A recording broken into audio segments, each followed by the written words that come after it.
gets set. And his father is at the wheel of the two-seater. His passenger is Michael Gerard from Campo, California, who won the Honda Fastest Seat in Sports contest by logging on to shophonda.com. Mario and Michael pacing the field here just before the green flag drops at Mid-Ohio. Will the points change again? Will we have a first-time winner? Will it rain? All these questions will be answered in the next 2 hours. Stay with us for the Mid-Ohio 200. Cars are on the track, and the start of the Mid-Ohio 200 is just moments away. Before that, however, Jan Beekes has a closer look at the track. And Bob, of course, this course has a lot of variety of corners, and the very first corner is the fastest, 135 miles an hour, 4.5 Gs. Great passing zone in 2, which is known as the keyhole. They'll start the race there in 3 and the restarts, and great passing zones 4, 5, 6. And Wally, that's where you were talking about. There's oil dry. It's slippery in that section, then around to the final carousel and back to where the finish will take place on the pit straight. There's a lap around the 2.2-mile racetrack, and at the top of your screen, you're going to be seeing the starting lineup now. 2 drivers took the 10-position grid penalty for unapproved engine changes. Alex Tagliani will be starting back in 13th, and Elio Castroneves, who has a 23rd starting position for this race. Now we have 6 on boards for you. At the top left of your screen, Ryan Briscoe with the IZOD on board, then J.R. Hildebrand, the National Guard camera. Verizon Wireless sponsors the camera carried by Will Power. GoDaddy.com for James Hinchcliffe. Firestone on board from Simon Pagino. And Giorgio Pontino has a Novo Nordisk onboard camera substituting for Charlie Kimball. Let's go to Marty as we check the latest stories from pit lane. Marty. Well, Bob, for the 6th straight race, Dario Franchitti will start on the front row today. And I talked to him moments ago, and he said, listen, we know we're not in championship contention, but my focus has not changed for these final 4 races. We've obviously qualified well. We've raced well. We must now finish well. Do that in these final 4 races to put ourselves in contention to win a championship next year. Kevin? What a difference a year makes for Simon Pagino. Last year he was in this race, but he was just visiting for some meetings on Saturday. And Justin Wilson broke his back. He was in the car. He had to borrow the racing equipment, brought it home. This year he's 7th in the championship.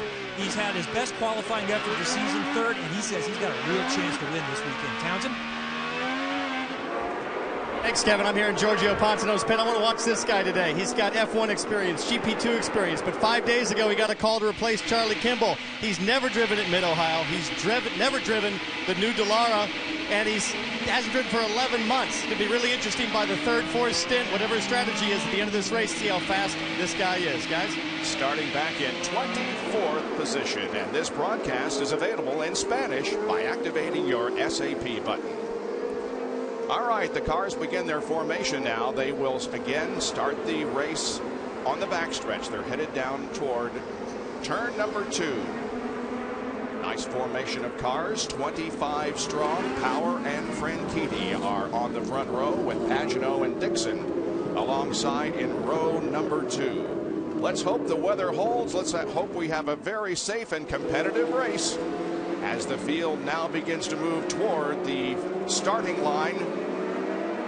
And the green flag is out, and the Mid-Ohio 200 is underway.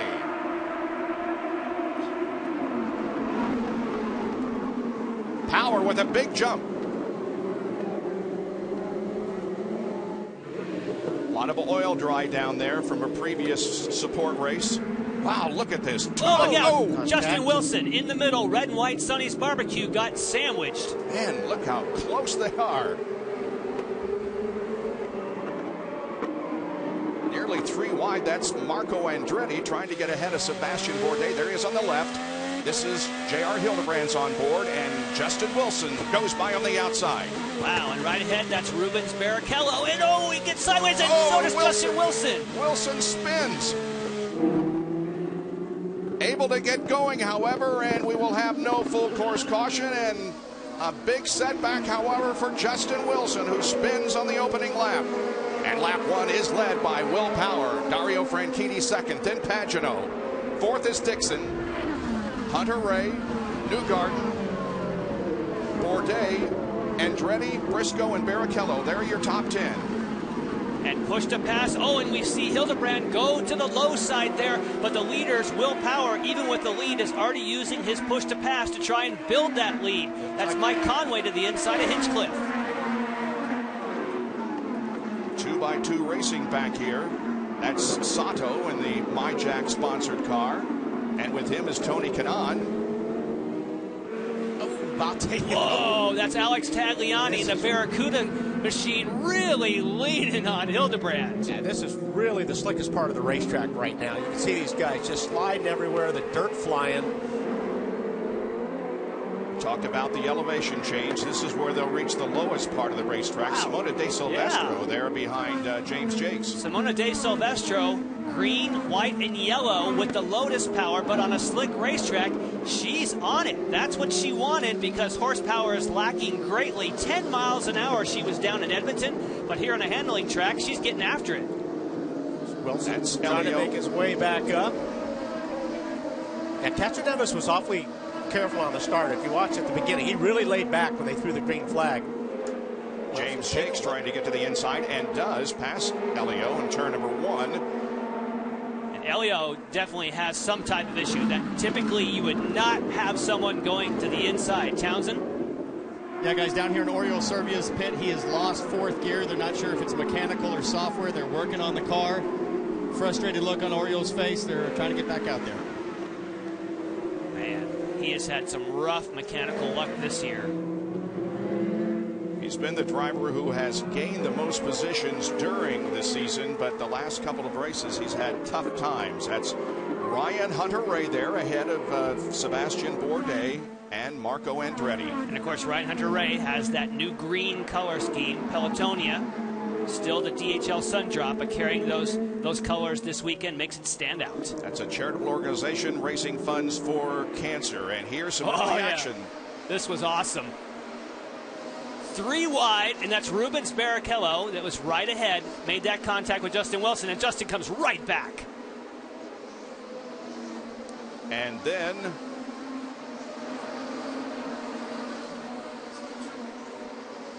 Marco Andretti tries to make it 3 wide. Justin's like, whoa, excuse me. And this was the ultimate result here. Yep. Tries to dive down. Just a little bit of contact, but enough to spin him around. There's Will Power leading this race by about a half second over Dario Franchitti. The driver who has gained the most positions here in the first 3 laps, Joseph Newgarden, who has moved up 4 positions and is in 5th position. Mike Conway also up 4. Tagliani and Barrichello, who have gained 3 spots, and E.J. Viso is up 2. The field now begins to get strung out just a little bit. That's Newgarden right there in the Sarah Fisher Hartman owned car, right behind Scott Dixon. Wow, great job for a rookie, and you're following the man who has the most success here, certainly recently, for Scott Dixon. Nice job, Kevin. And Joseph is a true rookie here. Remember, Indy Lights didn't race here last year. They're not here this weekend either, so his first opportunity at this track in any kind of car was in the test last week. But by yesterday, he said, I feel like I know this track, and I think we can get a good result this weekend. A lot of talk, a lot of rumors in the paddock about where Joseph Newgarden will be next year. He does have 1 more year in his contract with Sarah Fisher Hartman Racing. Now watch Sebastian Bourdais, blue and white. True car colors. He's on the push to pass, and it worked. It got him alongside Ryan Hunter-Reay, and he gets the spot. There has been a change for this race. The series now, when you hit the button for the push to pass, there is a 5-second delay. So what happened for Sebastian Bourdais, he hit the button before he went through the keyhole, and Ryan Hunter-Reay did not have an opportunity to respond because of that 5-second delay. Marty? And that's exactly what Ryan is saying on the radio. And you hear him talking to the team. He said, something is wrong. I'm getting passed left and right. And it's got to be frustrating for a driver to, A, not know when someone else is on push to pass, but also they're in ultra full fuel save mode, Jan. This is a very tight 2-window race, so you kind of have to slow down if you want to make it on 2 stops in this race. Absolutely. You cannot go flat out if you think it's going to stay green. Now, we would say no possible way would this thing go without a caution, but didn't we say that in Edmonton? Yeah. See Bourdais now working on Joseph Newgarden. Bourdais is running in 6th. And he's on it again. 7th. Here he comes. See if he leaves the inside open. You want to be on the inside when you make this move. Oh, I'll tell you what, he pulled it on the outside. Nice job, Sebastian. Yeah. That was a good, aggressive move around the outside. And also, nice job by Newgarden. And you're allowed to defend. You couldn't do that last year. Now you can, but Bourdais still gets by. Bourdais drives for the Dragon team, and they've announced that they will have a second car in the Sonoma race, of course, driven by Catherine Legg, who has shared driving duties with Bourdais to this point. So Bourdais moves up yet another position. He's up to 5th. The top 5 are Power, Franchitti, Pagenaud, Dixon, and Bourdais. Sure, Newgarden scratching his head on that one going, I didn't think you could do that. Oh, Wilson's going around the outside of Fiso. Maybe not. This would be the battle for 17th position. Wilson trying to gain the positions that he lost on the spin. And Justin Wilson only started 11th, but he had a much quicker car than that. He was fastest in one of the practice sessions yesterday, fastest in the first qualifying session, but they had a misfire in the second session, so that's why he was unable to get up any higher. And there we look at him making another move on E.J. Viso, though. So Justin Wilson is charging from the back, at least back up to the middle here so far. Up to 17th with that pass of E.J. Viso. This is the 8th race that Will Power has led this season. That's the most of any driver. It's the 3rd straight year and 4th time he has led at Mid-Ohio. We'll be back with more from Mid-Ohio. You're watching ESPN on ABC as we go side by side.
Back at Mid-Ohio, second place man in the championship, Helio Castroneves leading pit road. There was nothing wrong with the car when we saw him earlier. He just wanted the primary tires off and the softer red Firestones on there. They're much faster. You saw in side-by-side, Tony Kanaan came in, James Hinchcliffe came in, Graham Rahal came in. So several pit stops, all of these guys banking on a 3-stop strategy working in this race, Bob. But you also saw on side-by-side something that Jan told us was going to happen earlier because there was some very tight surroundings there in the pit area. When you only have 35 feet to work with, it takes some cooperation. Look at that. Just got to pull your foot back because it is oh so tight when you pit together. So a lot of pit stops have taken place. There is James Hinchcliffe, who falls back to 19th position because of the pit stop. And Bob, as Marty mentioned, anyone who took that early round of stops is committed to a 3-stop race. Anyone who stays out still has a shot at making it a 2-stopper. Some Firestone telemetry here as Hinchcliffe heads down to turn number 2. Should get over 160 on the way to the keyhole. Then it's second gear.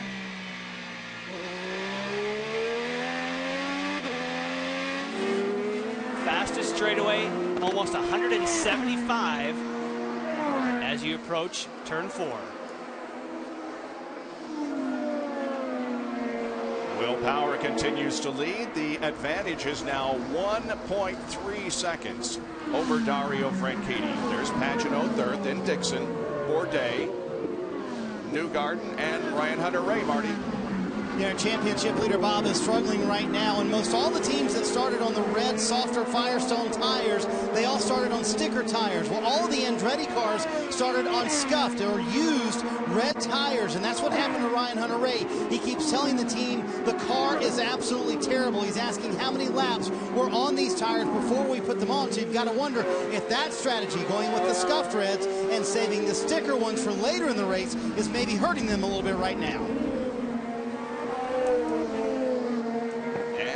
Battle going on here. Marco Andretti is involved in this battle. Briscoe leading the group. Briscoe, Barrichello, Tagliani, Conway.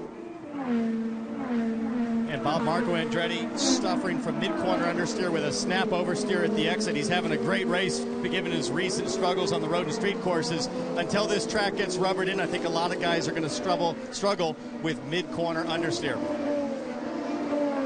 And of course, what Townsend is talking about, Wally, is the rain was so hard last night, it completely washed off this racetrack, and the handling of the car completely changes as you just start to lay some rubber down on the racetrack, and the teams are always trying to think ahead. Kevin? Well, Graham Rahal started off the silly season for possible driver changes a few days ago when he announced he is a free agent and might move on at season end. He's still open to returning to Ganassi, but after he got left out when sponsors went away at Newman Haas a few years ago, he wants to make sure he keeps things in his own hands. He is looking at other opportunities, would like to have something done in a week or so, and has already been contacted by several teams, including his dad's team. Many people think Rahal Letterman is his best option. Bobby said that he's going to treat him like he would any other driver as we look to E.J. Viso making a pit stop here. And he says it's about 50-50 that he might be able to secure Graham for next year. Mike Cole says they'd still like to keep him with Ganassi, and they are committed to 4 cars for next season, but they have to get the program fully in place. That was a drive-through, by the way, for E.J. Viso, so he's back out on the course. Yeah, Takuma Sato also had one for speeding on pit lane, and the speed limit, by the way, is 50 miles an hour. Viso comes out just ahead of the leader of the race. There he is, Will Power. And if you're Graham, you got to kind of throw it out there at this point in the year. I mean, you've got 4 races left. This is one of your best racetracks. So if you're going to be looking for something next year, this is the time to do it. This track hasn't been kind to him, though, being his home track. And you noticed on the onboard there that his teammate, the substitute we talked about, Giorgio Pantano, is actually closing on him. And that's a guy that Rahal definitely wants to beat. At the end of the day, you got to beat your teammate. From our leader down into Thunder Valley once again. Just about to complete the 13th of 85 laps.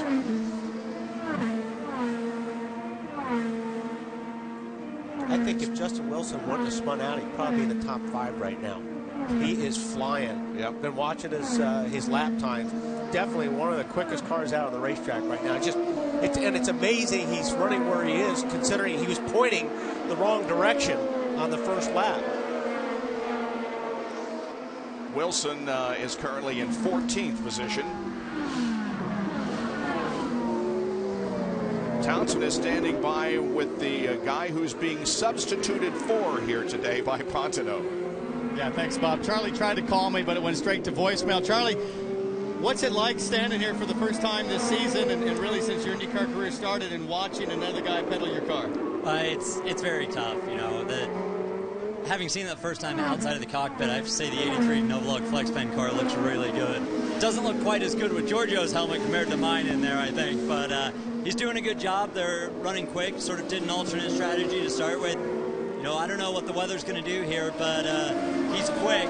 They've just gotten him on some fresh reds, and he's putting in the lap times now. Now, I've heard that this is maybe a little bit more serious than you've let on. Is it true you're going to try to come back for Sonoma? Yeah, there's a test there in a couple of weeks. Maybe do some limited laps there. You know, at least that's my time frame. I don't know what the doctors are thinking. The therapy's going really well. The surgery went exactly as planned. You know, as soon as I can be, I'll be back in the car. The momentum the whole Novo Nordisk Chip Ganassi Racing team's built this year, we need to finish strong. All right, guys, well, the battle for second is tightening up. This guy ready to get back in the seat. You know, and Charlie's a really nice guy. But when you're in that position, I don't care what anybody says. When you're in that position, you're secretly rooting against that guy that's driving your race car. I don't care what anybody says. I mean, you know, you want the team to do well, but there's nothing worse than watching somebody else drive a race car. And you may have seen on the graphic it turned green, meaning that Dario Franchitti is using some push to pass, and that would be defensively because he's seeing in the mirror that Simon Pagenaud is closing in. And I must say that his comment about dialing him up on the phone almost went over my head. Thank goodness I looked at Jan, who was smiling. Then I got it. That's a little driver insight. Went straight to voicemail when he tried to put Townsend in the car. That was good. Because Pontano picked up his phone. Yeah. Again, we're watching the battle for second position. Dario Franchitti showing a little bit different colors this weekend for Target Chip Ganassi Racing, and Simon Pagenaud in the HP car right behind him. And guys, we heard a little piece of the radio conversation. That was Dario Franchitti saying, guys, my front tires have gone. I have zero front grip. So he's doing all he can to hang on to second. Here comes Alex Tagliani down pit road. One of those who's going to play the three-stop strategy. They're going to put on sticker reds coming onto his car. They also had reds on to start off with. Also coming down pit road, Justin Wilson, Kevin. And Justin has made his way from the back up to 14th, and now it looks like they've got a problem on the right rear. He came in earlier because they were losing too much grip on the red tires, weren't making up on more time back to the primary blacks, but they lost all kinds of track position with this issue on pit road. Wow. Tough break for Justin Wilson, the second tough break of the day. He spun on the opening lap, and now problem on pit lane. Will Power continues to lead here at Mid-Ohio over Franchitti, Pagenaud, Dixon, and Bourdais. Your top five with 15 laps completed.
All right, let's take a look at who has made the biggest move since we dropped the green flag.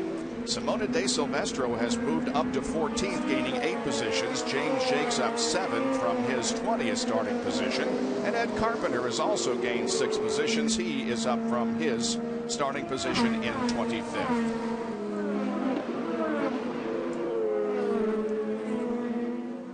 here's a replay. At the end of the backstretch, we saw Barrichello move on Andretti. Oh, and Marco thought about going to the apex and just at the last moment unwound the wheel. Yeah, Barrichello did a nice job rolling that in there, too. Yeah. He just kind of let that car float in there. And I tell you, Dixon's kind of joined the fray here. Yep. He's catching these guys. Well, if Dario has said his front tires are going away, obviously he's backing up to these other two. Dario has also started to use a little bit of push to pass. You start with 100 seconds.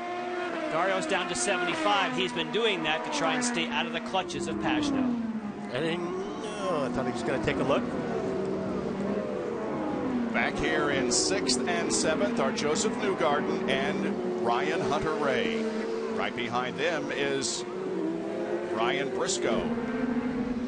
Hunter-Reay down to 71 seconds. Hey guys, I think he's using that push to pass without permission, because I think he told the guys, he said it would be nice if I could be aggressive here and get around some of these guys. Michael Andretti told him on the radio, we can't afford that right now, still saving fuel. So I think he's kind of using it and nobody really knows about it, although they have the telemetry on their box, don't they? That's a great indicator. I was going to say, Marty, that if they're telling him not to use it, because the way that I see Will Power, Franchitti, and Pagano running, it doesn't look to me by the lap times like they're saving fuel. Not if you're going to make it a two-stopper. And some of these back behind might be doing that. There are the three Andretti Autosport drivers, and where they are running, Hunter-Reay leading the procession in 7th, and Andretti 10th, and James Hinchcliffe, who has already made a pit stop, in 15th. Zadie's right there, Hunter-Reay, in between these two guys. He's breaking the rules again. Yeah. He's 20 seconds less, 25 seconds less now than the guys he's racing against. Were you telling me something on the radio? Didn't hear that. To break it up. Ryan Hunter-Reay finished 7th in Edmonton 2 weeks ago, but prior to that won 3 races in a row. That has helped him go to the points lead, which if points were determined right now, Will Power would be back in the points lead by one single point over Ryan. He is. Ryan said, Briscoe's all over me. Yep. You ride with Briscoe.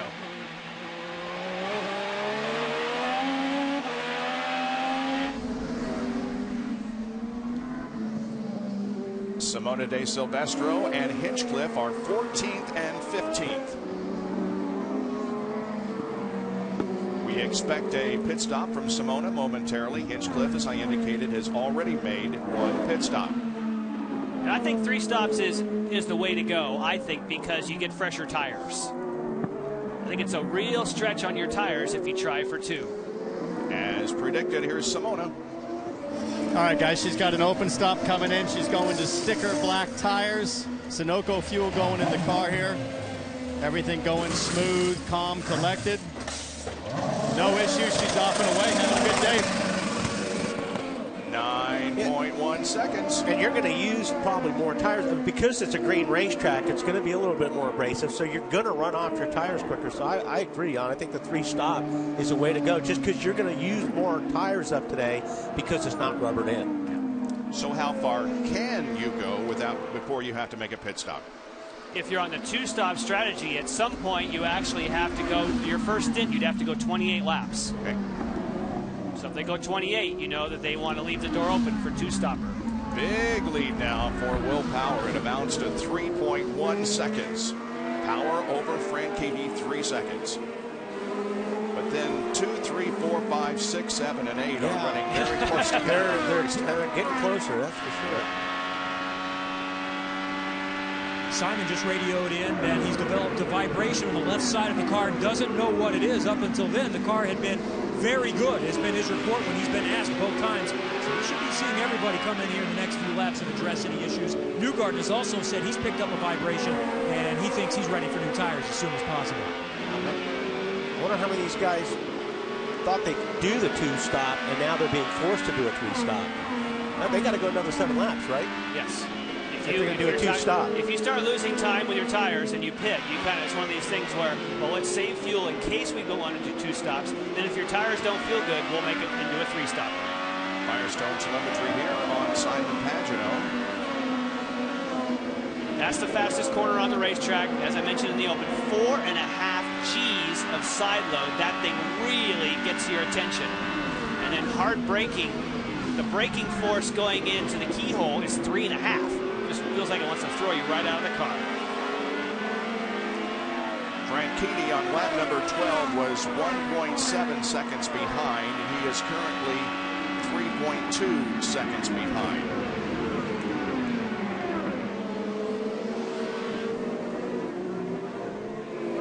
On that last shot, you could see, we talked about the rubber being laid down, going up over the top of the hill there in turn 5. You can actually start to see, it's real, you can actually see it physically building up on the racetrack because they're all on the same line.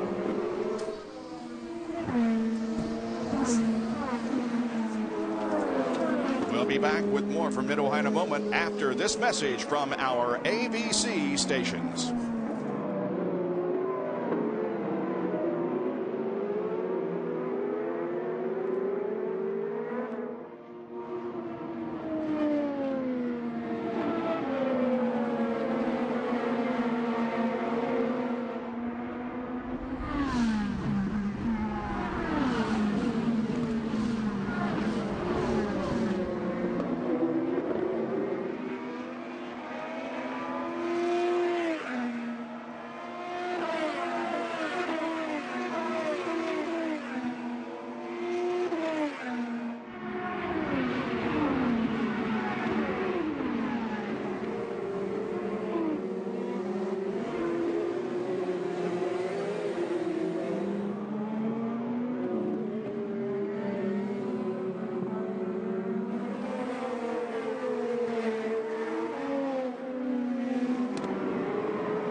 Back in Mid-Ohio, where Joseph Newgarden was running 6th. He's in for a stop. And it's been a good run so far for Joseph Newgarden as he takes off the alternates. He puts on the primary blacks from 9th as high as 5th, running 6th right now. Along with Simona Di Silvestro, they're the only 2 drivers full-time in the series that don't have a top 10 this season. Good stop for Newgarden. There's Rubens Barrichello also with a good, clean stop. And of course, Kevin, this happens on lap 25. James Jakes also leaving pit road.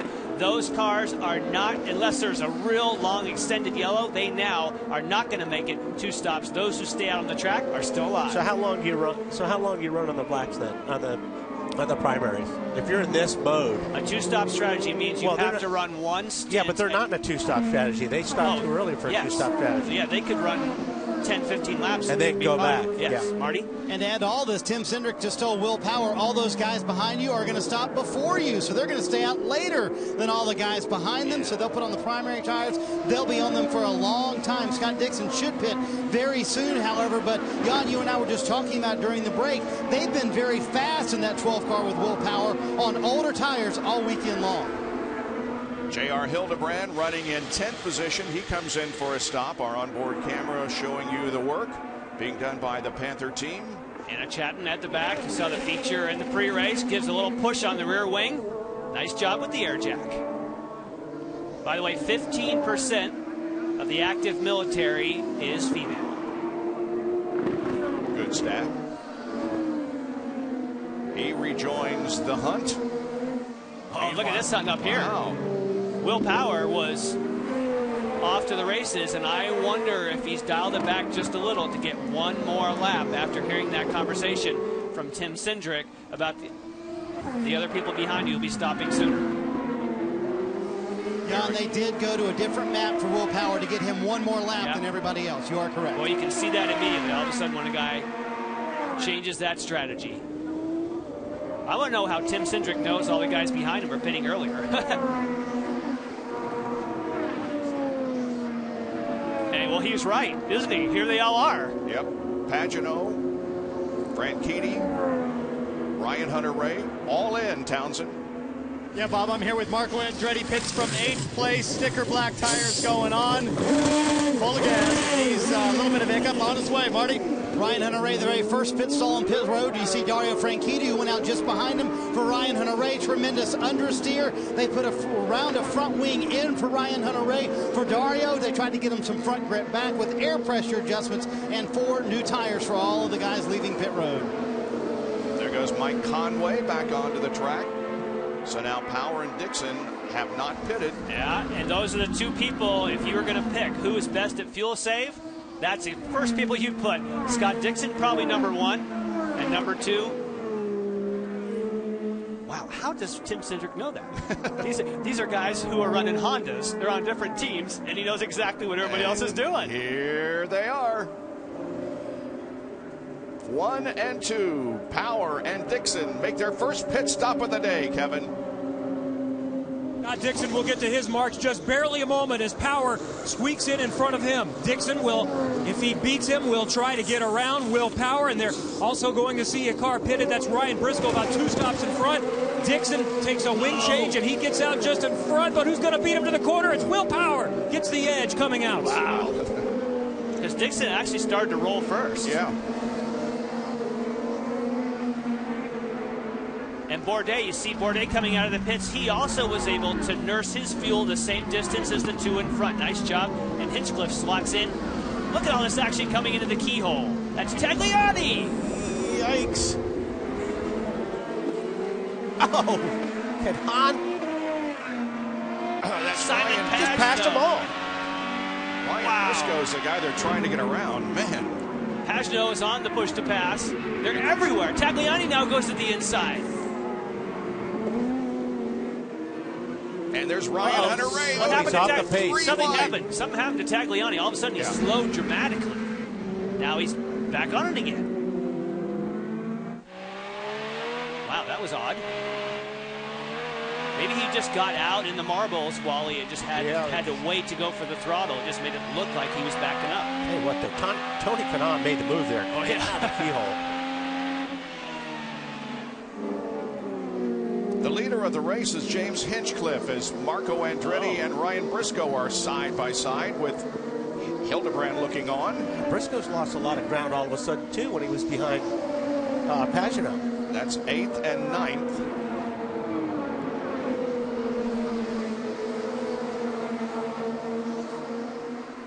Oh, something's going to happen here. Yeah, we're gonna see some push to passes used here, I think, right now. Marco's probably on it right now. I think Hildebrand's going to try and take advantage. Well, Power was able to make the stop without losing the lead, so James Hinchcliffe did not go to the front, as our scoring momentarily indicated. So it's Power and Dixon running first and second, and then Hinchcliffe. This is a battle for second place. Hinchcliffe is not on the same pit strategy, but he's on the red sidewall Firestones, which are faster. He's racing against 2 guys on the black primaries. He should be faster.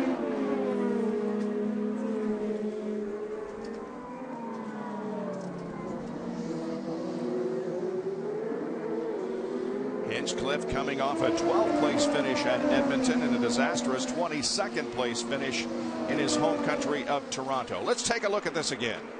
This was, I mean, it just looked like those guys were still worried about each other. And it just left a big spot for Tony to turn underneath and say, I'll take this while you guys are fighting it out.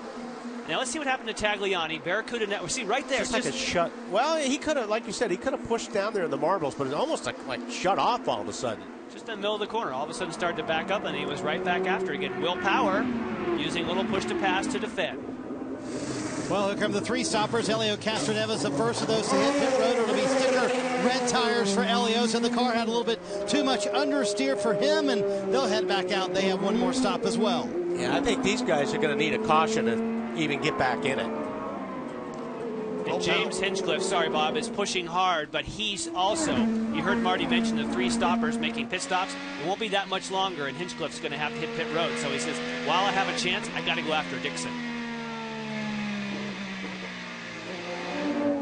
Power begins to stretch the advantage. It's up to almost a second now over Dixon. There's Sebastian Bourdais, who's Tony running Kanaan. fourth. Yeah, Tony Kanaan, here he comes. Kanaan will try to pass Bourdais into turn number 2. And he will get it on the outside. Tony Kanaan, obviously, while he had big-time speed in turn 1. Yeah, that's another. These guys are making some passes I didn't think you could do at this place.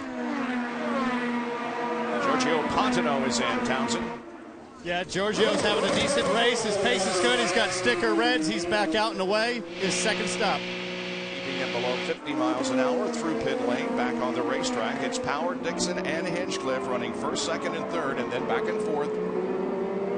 There were a lot of pit road speed penalties. You mentioned that 50 miles an hour. It's the first year they've done that. It's always been 60. And quite a few people who have raced here a lot are just used to getting on the brakes and hitting 60 at the mark instead of 50. That actually caught up people out already in the race. Tony Kanaan running in fourth position, and he is laid out on pit lane, so he should be making a stop probably next time around. And these guys on a 3-stop strategy, while some are trying a 2-stop.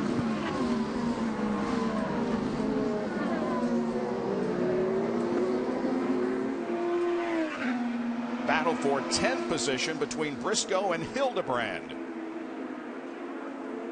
Briscoe with a nice move to the inside. Graham Rahal making his second stop off sequence. He was not happy at all after qualifying. He said they didn't make any improvements to the car from the first session, and this Sunoco pit stop puts him back out with maybe some clean track to get going. He said the first day the blacks were actually better than the reds. They just couldn't get the handle on the reds. Hopefully they have it now from their standpoint. Here comes his teammate.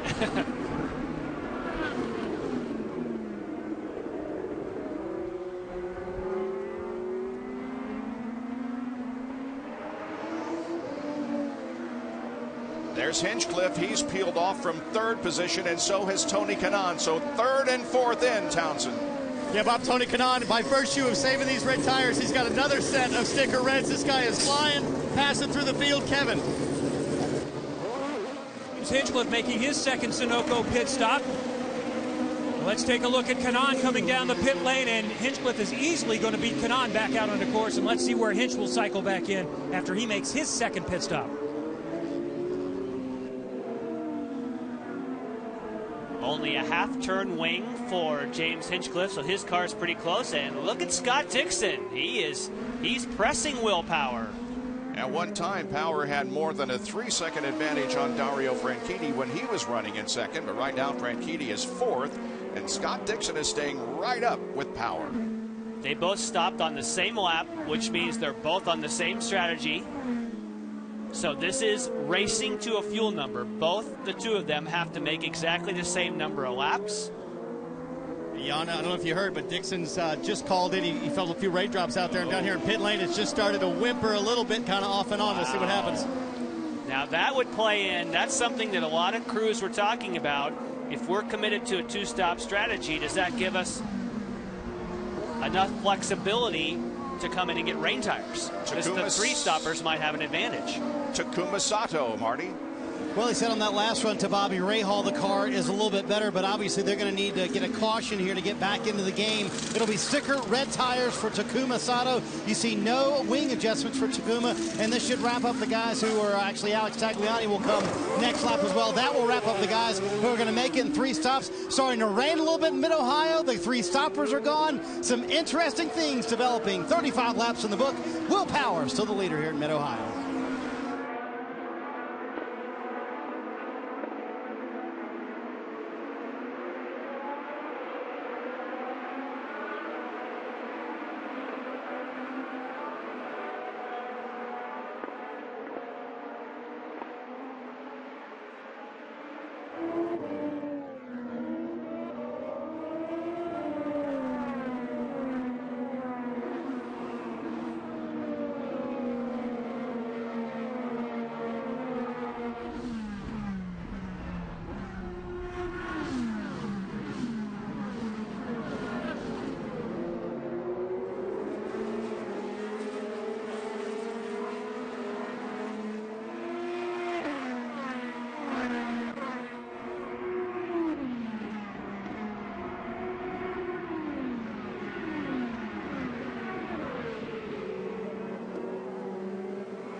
Bob, from the aerial, you may have seen the white car of Sebastian Bourdais really close in behind Scott Dixon.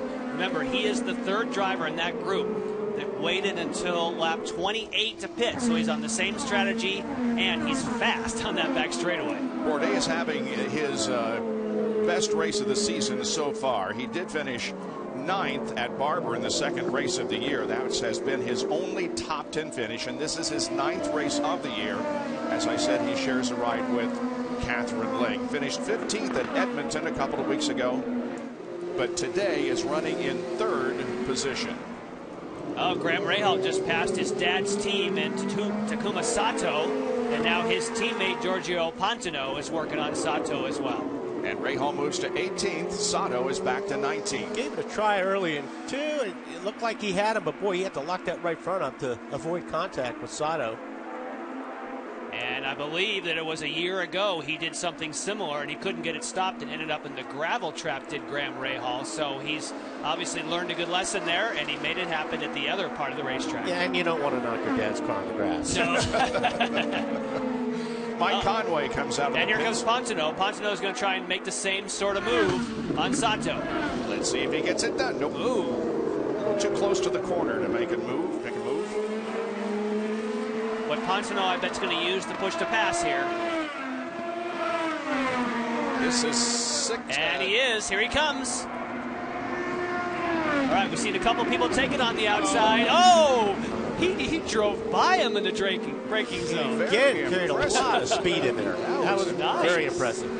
Yeah. Well, guys, the longer this race goes on, the more experience Pantano gets with this racetrack, this race car, this race team. Look for him to be really quick at the end. Pantano moves to 18th as Rubens Barrichello, Kevin, hits pit lane. Second Sunoco pit stop for Rubens Barrichello as well. He's going to the sticker reds. The rain has stopped. It was just sprinkling, but Barrichello is one of those that would be fine if it rained. His first Formula One win in Hockenheim came when it started raining. Everyone else went to rain tires. He stayed out on stickers and went from the back to the front. As we watch him cycle back in the mix here today. I just think this group right here is just out of luck unless there's a caution. Oh, yeah. They're just way too far behind even the middle of the pack. They're, 30 seconds off. So the only thing that's going to save them is a caution right now. Barrichello comes out just ahead of behind Elio Castroneves in 20th spot. Castroneves is going to take a hit there in the points. Yeah, he is. It finishes like it does. Hasn't been his weekend from his incident in practice yesterday and then taking the 10 grid penalty for an unapproved engine change. Here he is racing with Takuma Sato, trying to get 18th spot. And here these two were racing for the lead at the last race in Edmonton, and now they're racing way back in the pack for 18th and 19th. We on as promised. Alex Tagliani coming to pit road. They'll put on sticker primary black tires for tags. His car had a little bit of understeer on that last run, but obviously ran up with the top 5 when he was able to stay up there. But now that 3-stop strategy, and Wally, I agree with you, they're going to need a caution for these guys to get back into the game.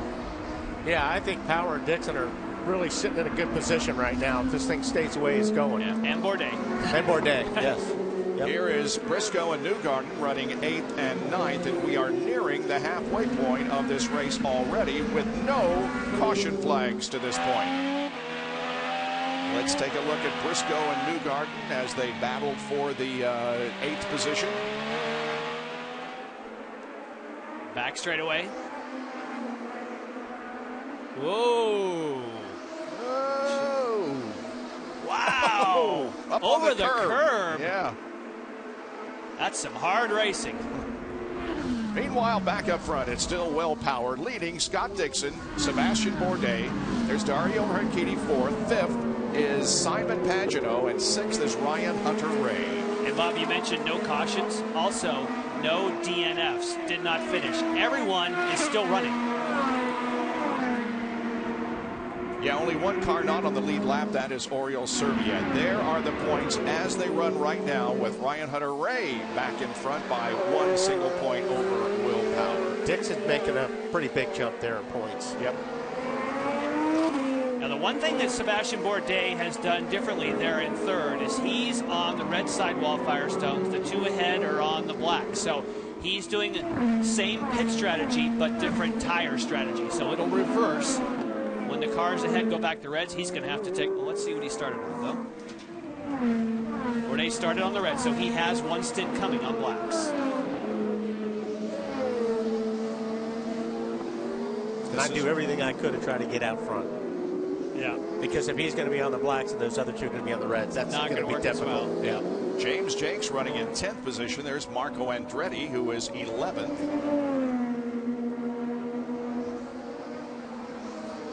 Here comes Hildebrand, brother Hinchcliffe, in 12th. And Wilson in the pits. Down to Kevin. And Justin Wilson has had to charge from the back after a spin on lap 1. He was running 12th before this stop. He's obviously off sequence. This is his second Sunoco pit stop of the race, and he goes to the primary blacks on this stint.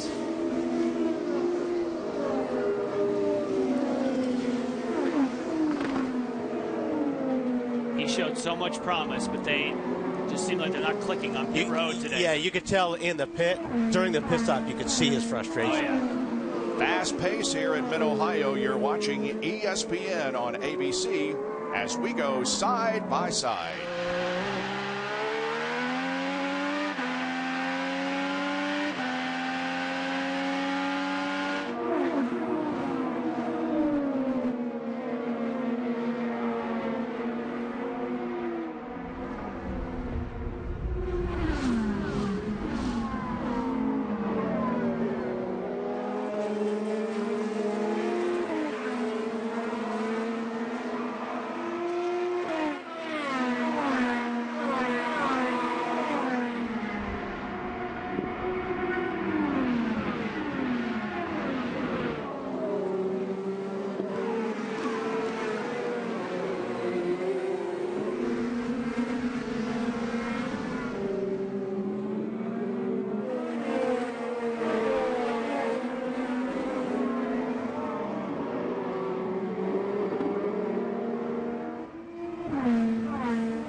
Laps to go. Let's get up to speed, Marty.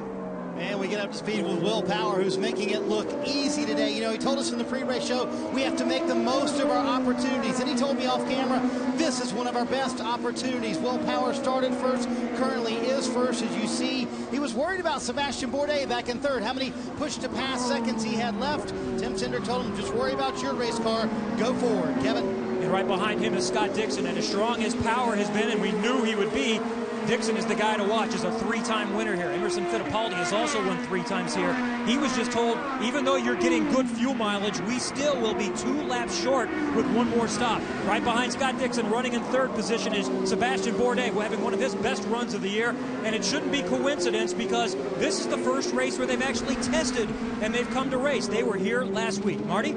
Kevin, believe it or not, for Dario Franchitti, his last podium finish was Belle Isle in early June. He told me, we have to finish better today. I just want a top 5 out of the afternoon. Remember, he complained about the understeer earlier. That is gone on this run, Kevin. Simon Pagenaud was looking for a good result again after he was rolling through the start of the season. He dealt with his first DNF since his first race in Champ Car in 2007 at Edmonton, when he took what was called avoidable contact from Charlie Kimball in the last lap. So far, so good. No real issues for Pagenaud after they took care of that vibration. Marty? Our championship leader, Ryan Hunter-Reay, currently in the 6th position, hanging on in a little bit different colors this week, the Pelotonia colors for Ryan Hunter-Reay this weekend. He was actually telling me he hoped for rain today because he felt his car was really good in the rain so far, holding in on the dry, Townsend. Marty, J.R. Hildebrand obviously honoring women in the military today. This is exactly the kind of run they've needed. It's a breath of fresh air. They are faster than every car in front of them, but they will be roughly 5 laps short when they pit again if it stays green. Marty? Brian Briscoe back in 8th. He did not like how the leader cycled back out into everyone else in traffic. He felt like the guys cut him off earlier, especially Tony Kanaan. He felt like the air pressures on the run before this were a little too low, so they brought those up. That has not been a problem on this run, Kevin. Next, we move back to Joseph Newgarden, who's having a strong run, looking for that first top 10 of the season. He said the season has not gone the way they wanted, but he has been able to make progress as a driver. And despite looking for more results, they're far ahead of where they started this season. He has a much better understanding of the flow of the race. Then we have James Jenks running in the 10th position. He celebrated his 25th birthday yesterday with some new friends. He has a fan club here, the Jakesy Nation. Some of them are from Canada, some from the Columbus and Cleveland area, and they have formed with about 25 strong here, and they had what they called the Jakesy Jamboree here this weekend. Running in 11th is James Hinchcliffe. He's been able to work his way up a few spots. He's one of those on the 3-stop strategy. He felt good coming in here. They had a good test. They got caught up in traffic yesterday, though, in qualifying, so he feels like he's got a pretty good race car, but it's so difficult to get track position here. Townsend? Tony Kanaan running in 12th place. He did not have the qualifying run he wanted, but he's been fast. He's on a 3-stop strategy. If it stays green, he could be sitting pretty, saving those red tires. Back from Tony Kanaan, we've got Marco Andretti. A good, solid run based on his prior struggles in recent races on road and street courses. I'm always trying to dig a little personal information out of Marco. I'm saying, what's going on in the rest of your life? He just looked at me deadpan and said, racing is my life. Marty? Alex Tagliani back there on the 3-stop strategy as well. We're going to have to wait and find out exactly where that race car is. And there's Tags way back in the field. And he said his car had a little bit of understeer on the very first run.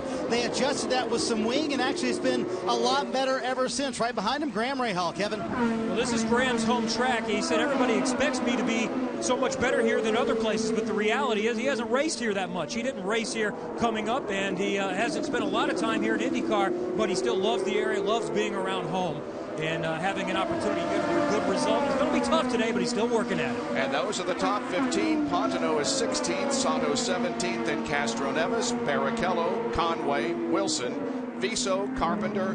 De Silvestro is now a lap down, Serbia 7 laps down, but we have 23 cars still on the lead lap. 37 laps to go, and Mid-Ohio will return after this message from our ABC stations.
35 laps to go in the Mid-Ohio 200. Here's Jan with a recap of what's happened so far. And of course, it was a crazy start right from the green flag. And as they went into the fifth corner, it was Justin Wilson who found himself in the sandwich and then spun after making contact with Rubens Barrichello. Then it's a battle between Sebastian Bourdais, he's moving his way to the front, and Joseph Newgarden, who also is moving forward. Tight moments in the pits. Get your leg out of the way. Hinchcliffe on a 3-stop strategy, as well as Rahal. But the 2-stop strategy for Willpower, Dixon and Bourdais at the moment seems like the strategy you want to be on. I just think it's just amazing. You know, Kevin mentioned that Dixon was 2 laps short on this strategy. I mean, that's a lot to try to all of a sudden change your fuel mileage to try to, you know, make up that 2 laps. But I don't necessarily believe every radio communication that I hear, because a lot of times they'll throw them out there saying, hey, we're 2 laps short, we're 2 laps short. And the idea is they want other teams to hear that, and so they'll back off. Because he went the exact same number of laps as Power, so what would change? Yeah. To me, he's on the same cycle. We do have a great Chevy versus Honda battle in this one. Of course, Power is driving a Chevy, Dixon a Honda. Townsend. Guys, Jared Hildebrand pitted from 7th place. Red sticker tires, Sunoco fuels getting packed in. They know they can't make it. They need a yellow to get to the end. Kevin? Joseph Newgarden making what should be his final stop. Big race for that team. It's Sarah Fisher's home. A little bit slow on the outside rear, but not too bad. Newgarden looking for his first top 10 of his rookie season. But that little miscue, so many cars go flying by you as you're just thinking, gotta work through it again. Boy, a lot of traffic here on the keyhole. There's Ed Carpenter. You called him the happiest man of the day. Why is that, Wally? He struggled in the morning warm-up. I think he went off 3 times in the wet. And then it dried up, so he's smiling. Yep. J.R. Hildebrand right ahead of Pontono.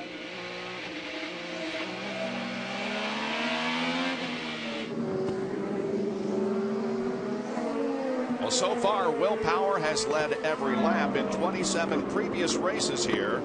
It's never happened for the winner to lead every lap. Bobby Rahal led all but one in 1985, and Michael Andretti led all but one in 1991, as we see where the Target Chip Ganassi drivers are running right now.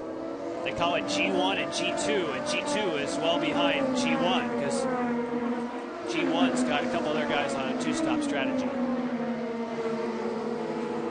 Here's Marty with an update on Ryan Hunter-Reay. And guys, a problem for our championship leader. He said, we have a problem. We have no power. He said something's wrong with the engine. They put it into emergency mode, and it seems to have fired up to some extent, but clearly a problem developing for our championship leader. Oh, now he's calling. He's calling, where is emergency? Ryan Briscoe on board, trying to get around him. Michael Andretti was talking to him. That's his voice on the radio.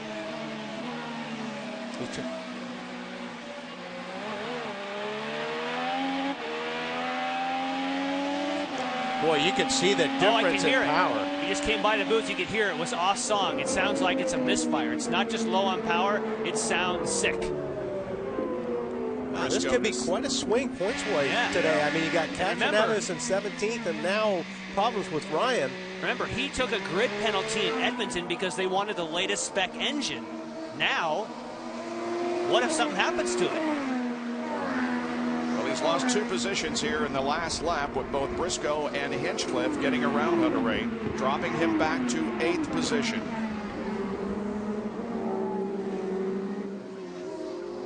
And there's Tony Kanaan closing in on him. Right now, Power with a 3-point advantage on Ryan Hunter-Reay as they run. Yeah, it's like shooting fish in a barrel here. I mean, he doesn't have a chance. He's just staying on the racetrack right now. And as bad as it sounds, you've got to wonder whether he'll make it to the finish.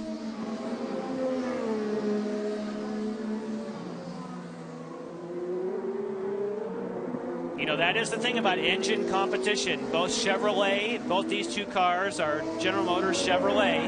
And, oh, you can hear it when it comes by the booth. That is not a good sounding engine. Both they and Honda teams push, push, push all year, keep bringing upgrades, but they do occasionally fail.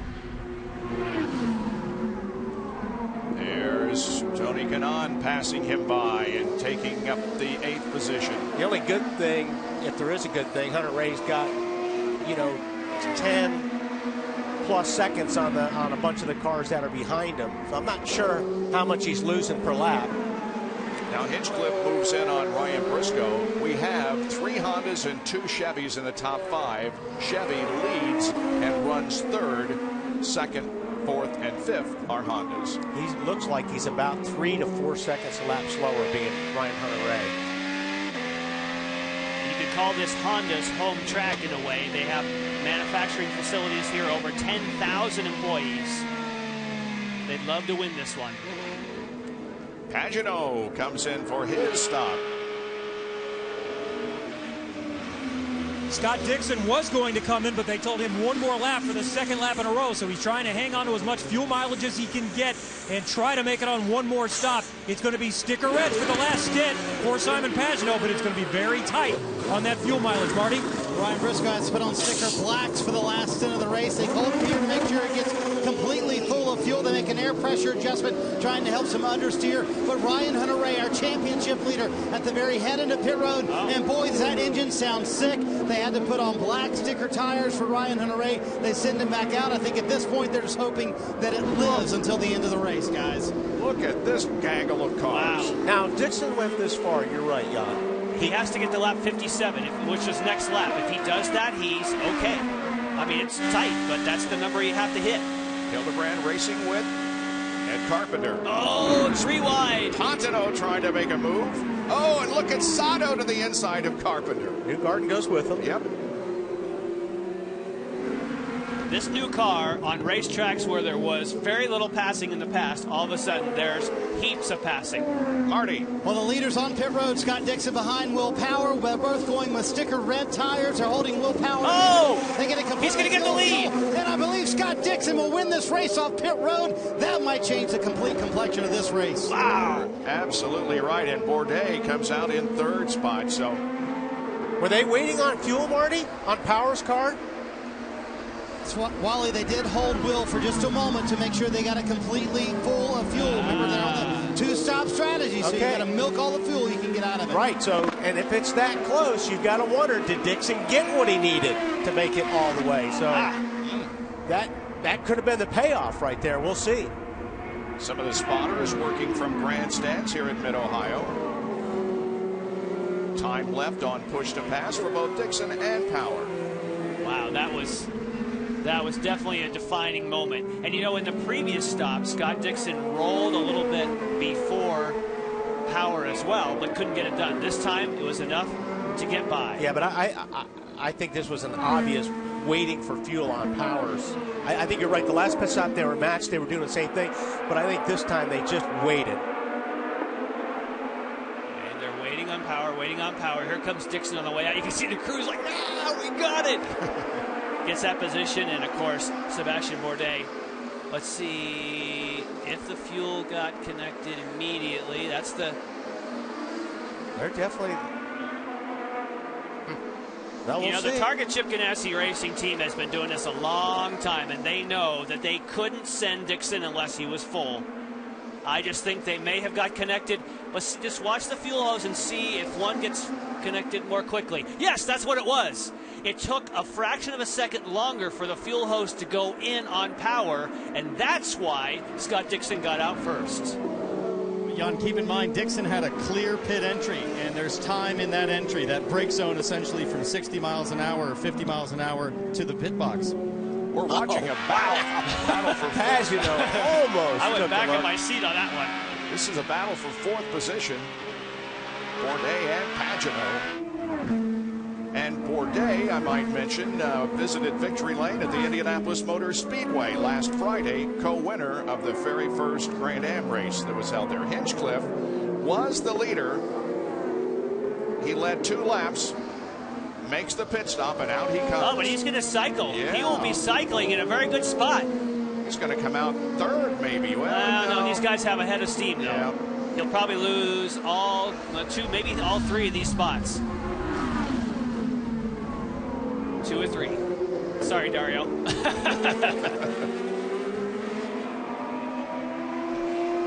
Now we'll see if... Oh, there was some contact there. Yeah, there may be some wing damage. Oh, Bet, my. yeah. Not good. Contact between Hinchcliffe and Franchitti.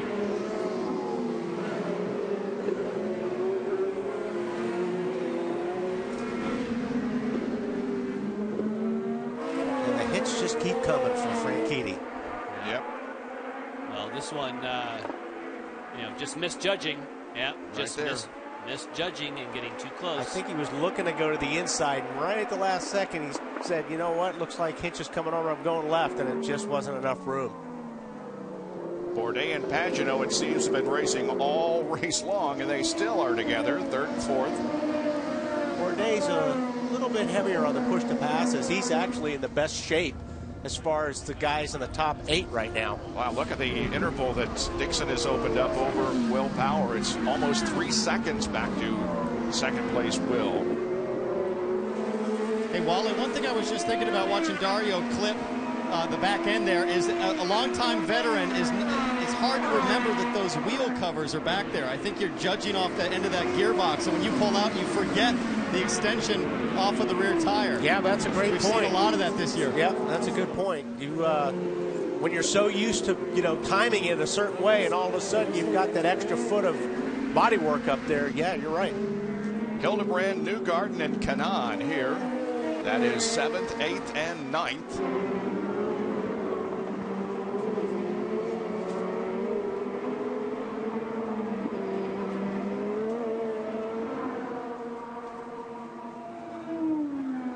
Comes Dixon around to complete another lap. There are now, thank you, 24 laps to go. Once again, let's review the pit stop. So the thing I think you want to focus in on is the fuel probes for each of the cars. So as soon as they come to a stop, focus in here and then here. And you could see a slight delay for Will Power, and I think that Townsend's right on the money in that braking zone. The way that Scott Dixon had a clear lane in, they could get that fuel probe in immediately, and he gained time being able to brake later. The winningest active driver in the IZOD IndyCar history here at Mid-Ohio is leading once again by 2.5 seconds over Will Power. You're watching ESPN on ABC as we go side by side.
there's Scott Dixon, who continues to lead by about 2 seconds over Will Power. We had a couple of slide-offs here in the, as you saw on side-by-side, at least one of them is Ryan Hunter-Reay. Of course, here is Sebastian Bourdais still running fourth, but he too had an off-course excursion a moment ago.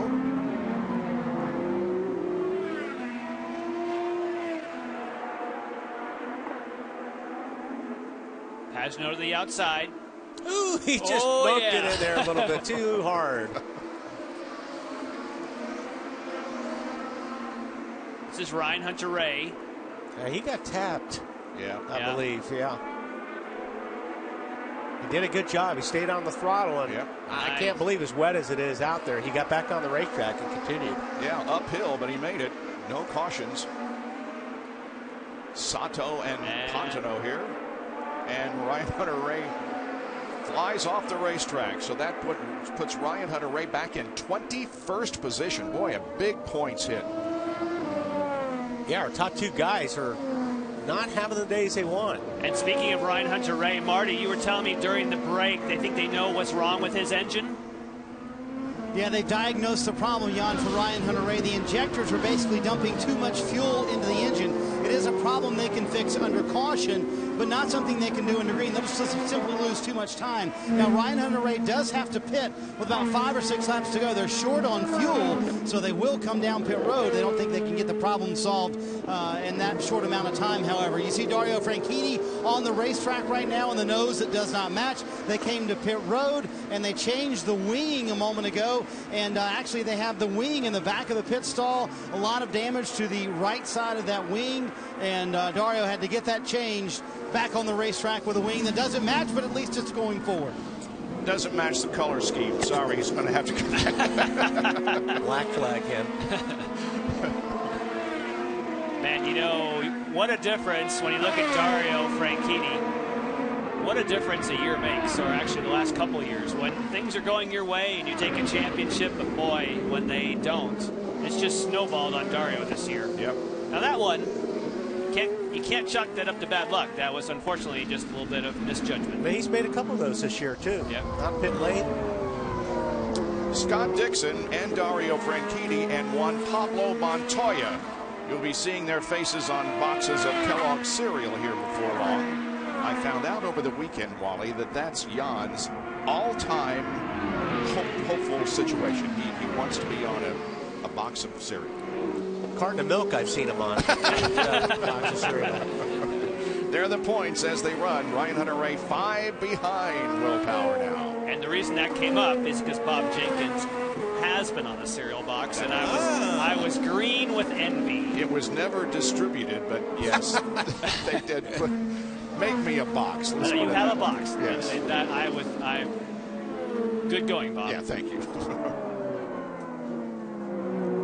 Here comes Bourdais ahead of Hinchcliffe. 4th, 5th, 6th. This has been a great race. It really has been. These cars, a lot of the cars have just hung together. A lot of passing, and as was the case in Edmonton, we thought sure we'd have at least one caution. So far, with 18 laps to go, no caution, and a lot of passing. I don't think anybody wants to get off. I mean, a couple of guys that did have done a great job staying on, but it's just wet as usually. You don't stop until you hit something after it rains like it did here this morning and last night. Hey, Wally, one thing that I'm going through my mind is how exhausted these guys are going to be. I mean, a green flag start to finish run at Mid-Ohio. This is one of the most physical racetracks of the schedule, if not the hardest. It's hot, it's humid. Let's watch to see if anybody starts to make a mistake as they wear out at the end of this run. Yeah, you're right. There's not much place. You get down the backstretch, you can rest a little bit, but there's still a turn in the middle of the backstretch, basically. And this new car produces more downforce, so every one of the corners is making higher G-forces on the brakes, higher G-forces in some of the high-speed turns. We already mentioned 4.5 Gs. That is a whale of a side load in turn 1. Oh, there goes Newgarden. He's coming in. Joseph Newgarden was running in 6th spot, and here he is for his final pit stop, Kevin. So Newgarden wasn't going to make it. His last pit stop before was on 54, so there was no way without a lot of caution that they were going to make it. So they go ahead and come in early. They will change to the primary blacks, and they will be able to run hard the rest of the way. Had a good race, though, the rookie from the Nashville, Tennessee area.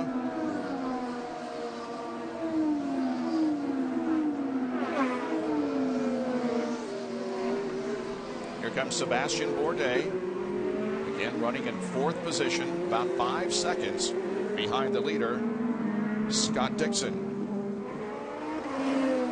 Firestone lap leaders, Will Power has been in front for 57 of the laps. Dixon 9, and he continues to increase that number. James Hinchcliffe has won 2. Let's talk to Jay Penske. Great run so far for Sebastian Bourdais. For Jay, how are you on fuel, though? Are you going to be able to make it the rest of the way? Yeah, the Chevy Power True Car has just done great all day. We're good to go to the end on fuel. We're just trying to get close to these guys so we can give it a shot. Sebastian Bourdais won 4 straight Champ Car titles from 04 to 07 and making a very good showing here today at Mid-Ohio, by far his best race of the season so far, running in the 4th spot. There's Scott Dixon. This is the 8th race that Scott has led this season. That ties him with Power for the most races led. And look at this. Ryan Hunter-Reay goes a lap down. And that thing is sounding worse and worse every time he comes by our booth here, Jan. Be lucky if he gets to the finish with that engine. At least we found out now it's an injector putting in too much fuel. These engines are pretty high tech. They're direct injected. In fact, the highest RPM direct injected engines that there are out there in racing trim. But you definitely don't want to be putting too much fuel in. Hildebrand in 6th spot, having a pretty good run. Just watch here. I guess this is his drink tube that's flying around.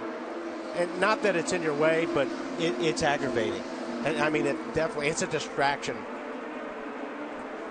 Well, especially at a track that's going left and right and left and right. That thing's going back and forth. As you get tired and you get worn down, that becomes more and more annoying. Just 15 laps to go in the Mid-Ohio 200 at Mid-Ohio Sports Car Course. We'll return after these messages from our ABC stations.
the leader of our race, Scott Dixon, and he has almost a 3-second lead. 5 caution flags, the most caution laps, 19 today here at Mid-Ohio. Not a single lap under caution. And a dozen laps to go for Scott. This is only the 4th race that Scott Dixon has led at Mid-Ohio. Every time he's led here prior to today, he has gone on to win the race. Can he do it today? You know, we talked about the points earlier on the top of the show. We kind of said, you know, Dixon's really got to do something even for him to have a shot. But with the way the 2 front guys of the points have running, this puts him back into play. It does. Of course, Will Power's very close to him, the next position behind. But for Ryan Hunter-Reay, this obviously bodes well for Dixon. Let's check in with our pit reporters. First, Kevin Lee. Well, Scott Dixon with a very comfortable 2.4-second lead right now. 57. Lap 57 was the last time he pitted. They thought they might have to come in a couple of laps early, so they were able to stretch that first stint, and that's what put them on pace to be able to finish without stopping again. So they think they're good, Marty. Very frustrating for Will Power. Lost the lead on pit road. They did that a couple of years ago. Lost the lead to Scott Dixon here at Mid-Ohio on pit road. Fuel-wise, Will Power good to go, but still having to conserve time-wise because they got to stretch it to the very end, Kevin. Simon Pagenaud came in 1 lap earlier on what he hopes is his last stop, so he's in a much more iffy circumstance than both Dixon and Power, so we'll keep an eye on Pagenaud if he's able to maintain his pace. Then next we have Sebastian Bourdais.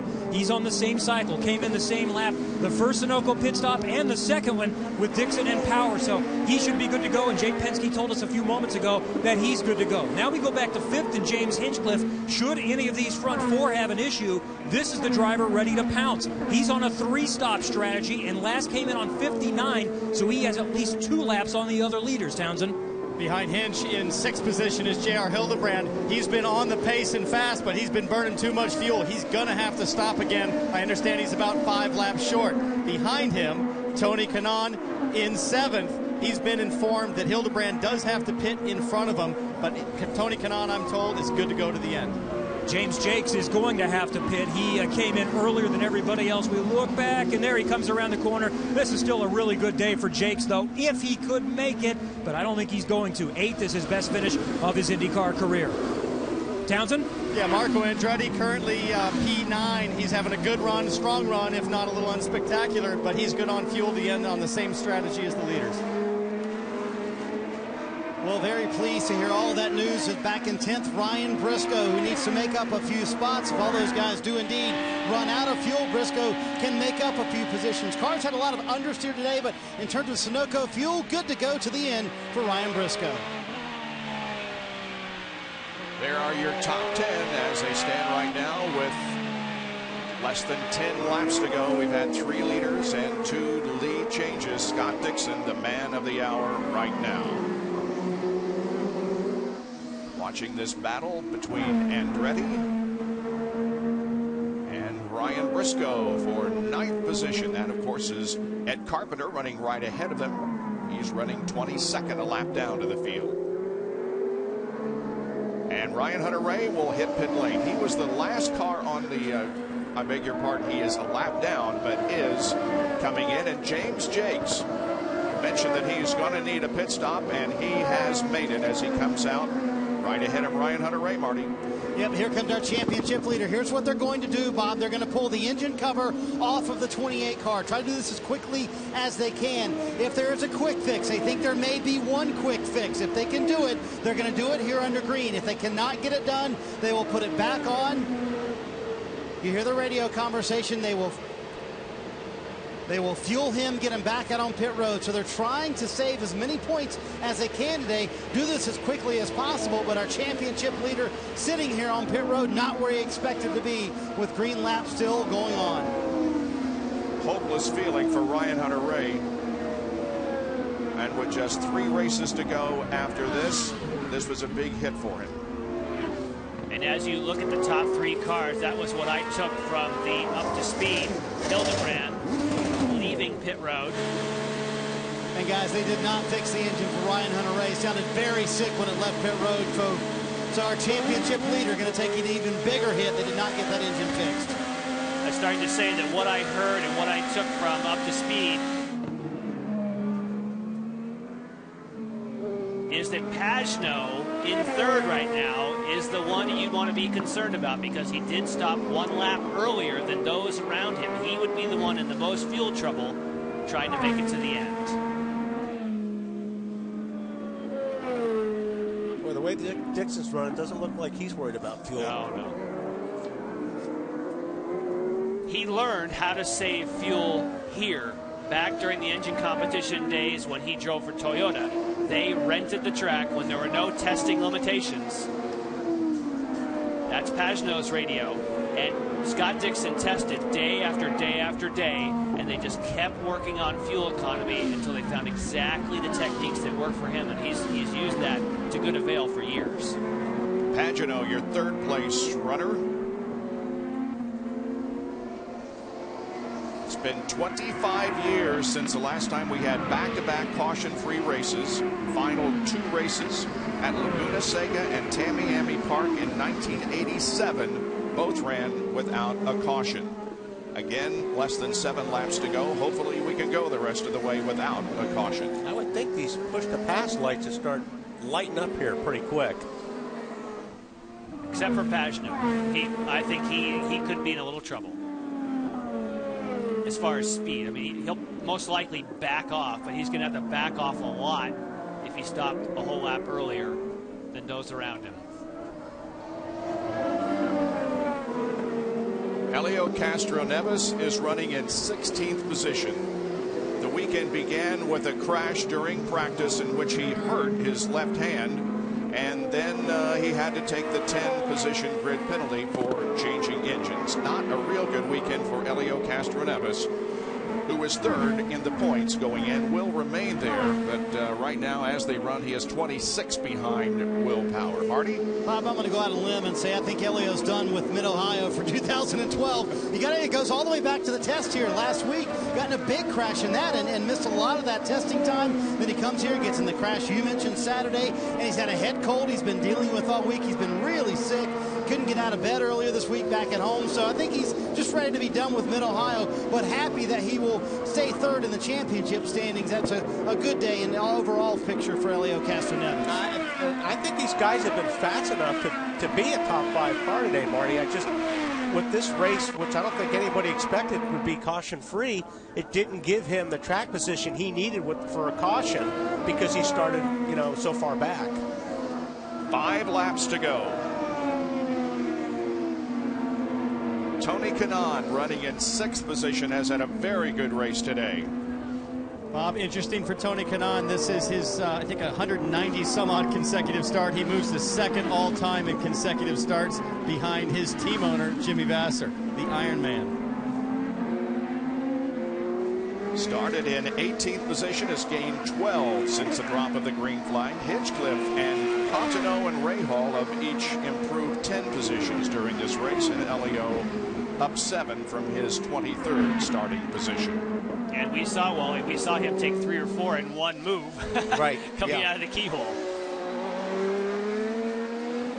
Kanaan finished 18th a couple of weeks ago in Edmonton, but had a string of 3 top 5 finishes prior to that. Second in Milwaukee, third at Iowa, and 4th at Toronto. And that's just another thing. These guys gamble on the 3 stops, and it is a gamble. I mean, the cautions are such a part of these races anymore that if they come your way, you look like a hero. And it just the guys that have stuck with the 2-tire deal. I mean, they've got the track position and it's working for them. What's surprising to me is Simon Pagenaud is hanging there with Will Power. For a guy who stopped the lap early, he still seems like he's okay for speed. Maybe he saved enough fuel prior. I mean, and just go out. Can be interesting to see who gets to the checker. I know you think those guys can make it up front, but the top 3. I'm still wondering. Yeah, Dixon, Power, and Bourdais, I'm confident are okay. I'm not so sure about Pagenaud.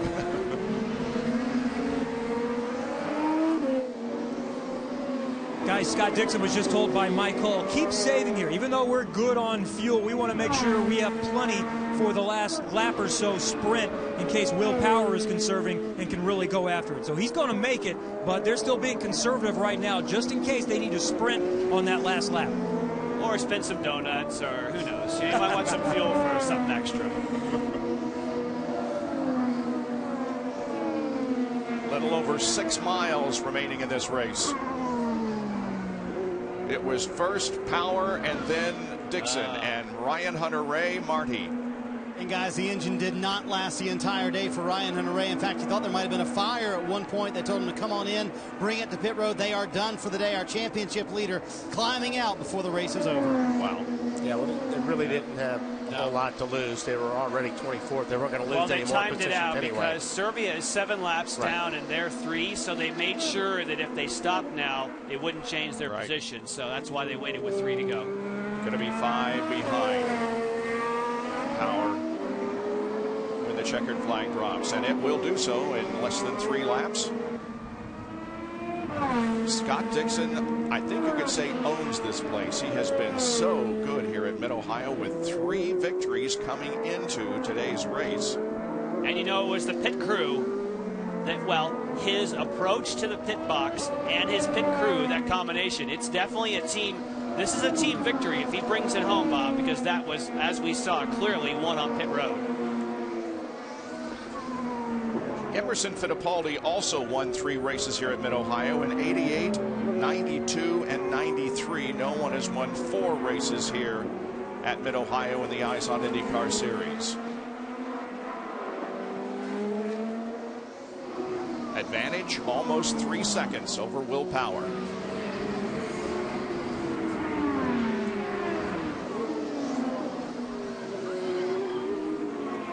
Bourdais a little wide there in the corner.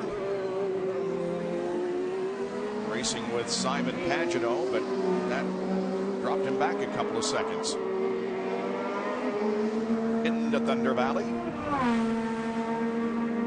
Second place Power and third place Pagenaud. Dixon will come around and take the white flag. 1 more lap to go in this Mid-Ohio 200. Pagenaud just doesn't look like he's worried about fuel either right now to me. He's actually pushing Power.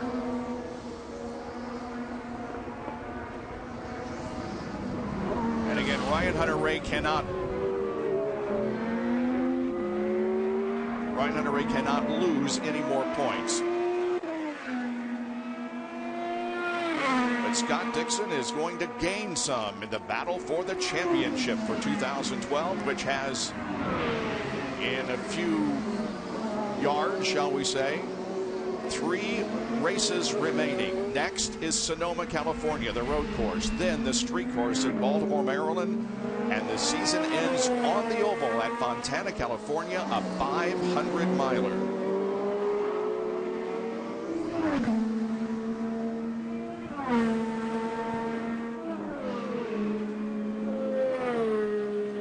Just a great performance from Scott Dixon. He and the crew that got him out ahead of Will Power has resulted in a victory for Scott Dixon, his 4th here at Mid-Ohio, 29th of his career, 2nd win this season. He also won at Detroit. Will Power 2nd, Pagenaud made it to the end. Sebastian Bourdais finishes 4th, and James Hinchcliffe comes home in 5th spot.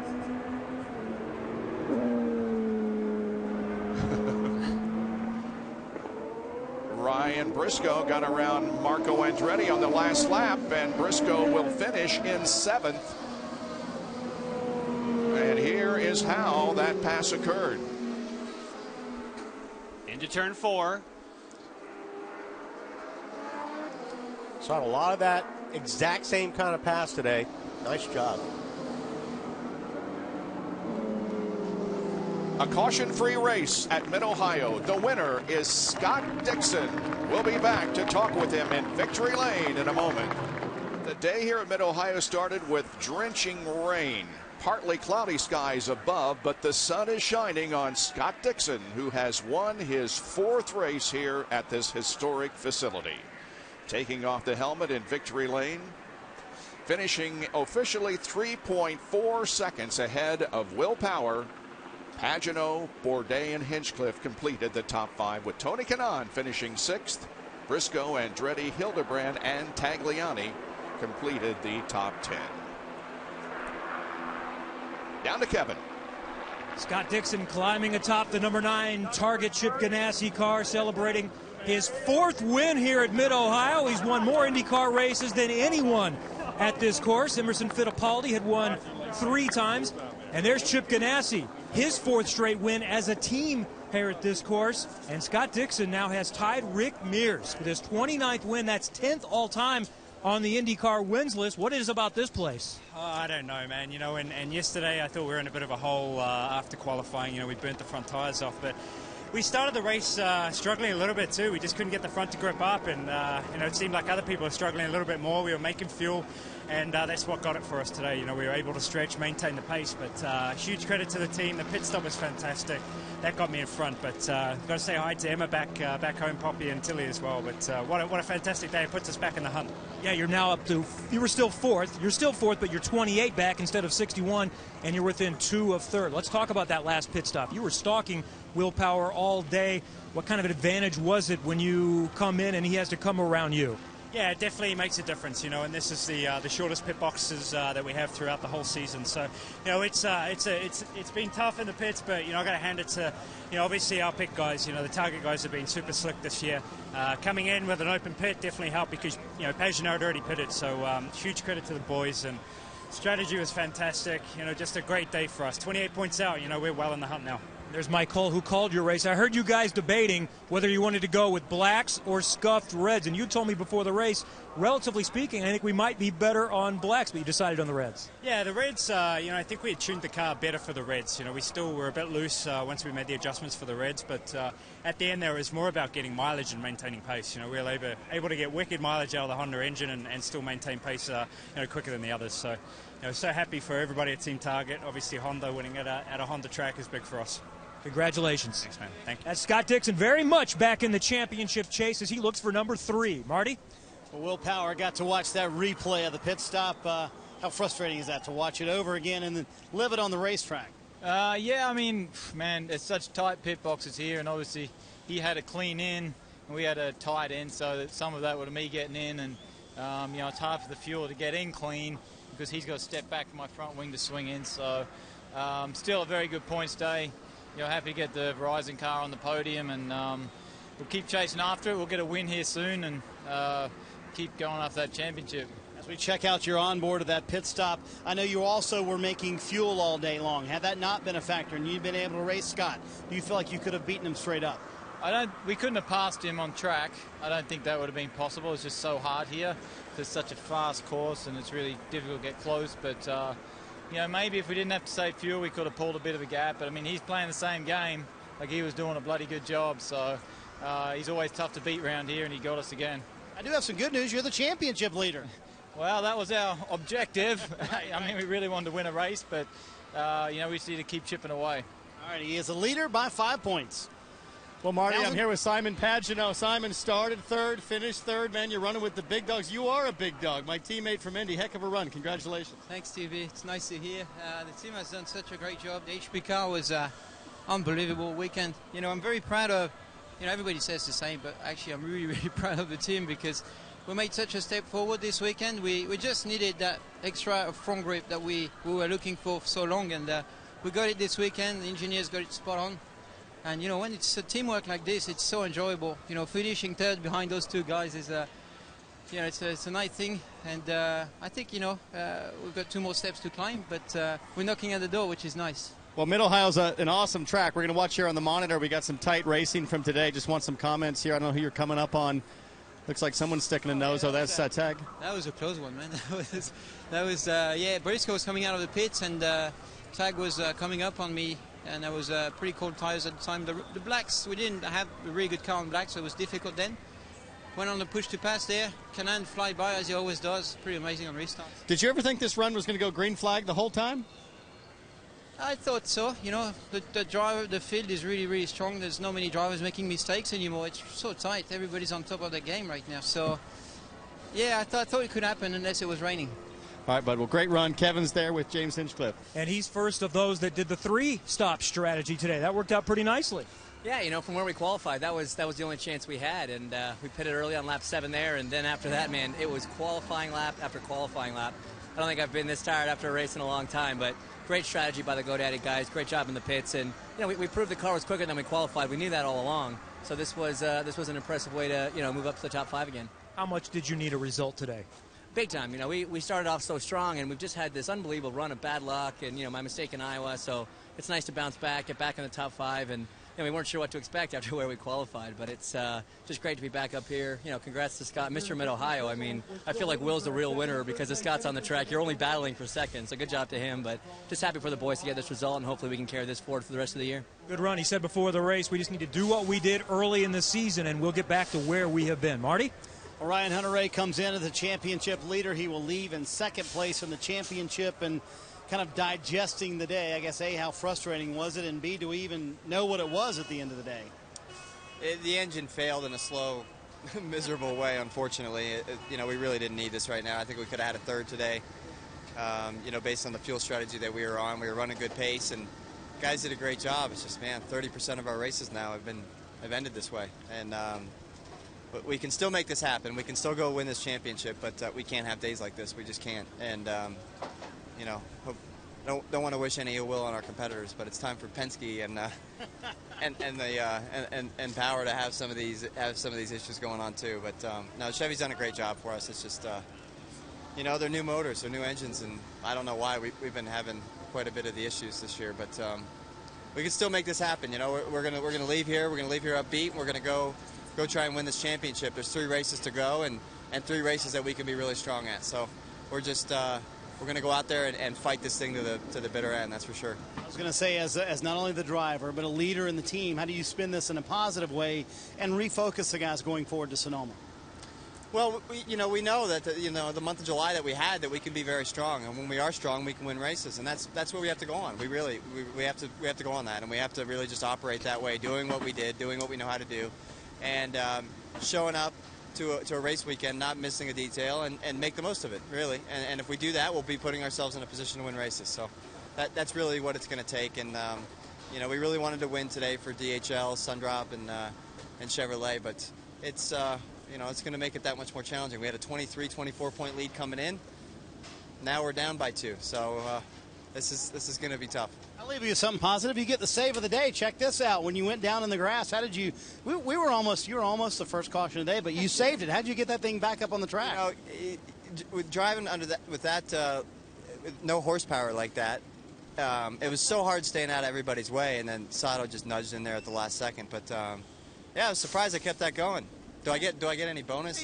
We'll give you an honorary point. I don't think it counts for anything, but honorary point. Yeah, sure. All right, I'll go tell Bo that in race control. All right, Wally and Jan are going to work on that for you. All right, they get an honorary point for that nice save, boys. And talk about honorary points. There's one thing that Michael Andretti made a great decision at the end. He did not finish the race. If you don't finish the race, you don't get an engine penalty. If he would have struggled and misfired and finished the race, next race he would have had a 10 grid penalty, but because he pulled in, he won't, and he'll have a fresh engine. All right, so a 24th place finish for Ryan Hunter-Reay, but a first place finish for Scott Dixon as he comes home victorious again, and he is now tied for 10th on the all-time win list with the legendary Rick Mears. More from Mid-Ohio when we come back. Well, thanks, Bob. I'm down here with Sebastian Bourdais. You want to talk about a guy that pushed from start to finish, started 6th, finished 4th. Sebastian, you must be very proud of this Dragon team. Yeah, very proud of that True Car McAfee entry. I think, you know, everything that could go wrong this year did go wrong, and for the first time we can put the result in the bank, and it feels awful good, and I couldn't be any happier. Obviously, you know, you always want to go for the podium and everything, but, you know, just to get the big points for us for the top 22 and the honors points, it's very important, so a great day. Congratulations. I know you're fired up to get to Sonoma. Kevin? I'm sitting with Tony Kanaan. He's been sick for about 10 days, so in a race with no yellows, you're pretty spent, right? Yeah, I mean, I told the guys I gave everything I could, and, you know, I got to thank them because they did a great job on the strategy for me. I pushed as hard as I could, so thank the sponsors, you know, Geico, Mauser, and everybody for for the support, but I'm wiped. So I want to apologize to the people on TV that were sitting down, but I couldn't get up. It's a good excuse for me. I was ready for a break as well. From 18th to 6th, and a place that doesn't have a reputation for being racy was pretty racy today, especially mid-pack where you were coming through. Definitely, and I think that shows the competitive of this car, how this car is good in racing. I saw the crowd was extremely happy after the race. No yellows. I mean, the toughest racetrack of the year, the most physical one, which is this one with no yellows, and made everybody work really hard. So I had fun, I can say that. And I mean, I had to push from lap 1 until the last lap. Good run today. Thank you. Tony Kanaan finishes 6th. Okay, here are the final results. Sebastian Bourdais in 4th position. That's his best finish in open wheel racing since he won the final Champ Car race in 2007 in Mexico City. James Hinchcliffe has his first top 5 since Milwaukee. And when you look at Simon Pagenaud and Sebastian Bourdais there, Sebastian Bourdais was the one who made the call to allow Pagenaud as sort of his protege to get in, and he finishes right behind him today. And here are the final 5 positions. They will include, of course, Ryan Hunter-Reay, who did not finish the race, finishing in the 24th position. Oriol Servia also 7 laps behind at the end of the race. All right, let's take a look at the point standings as they stand as we go to Sonoma and 3 more races to go. Power has a 5-point advantage on Ryan Hunter-Reay.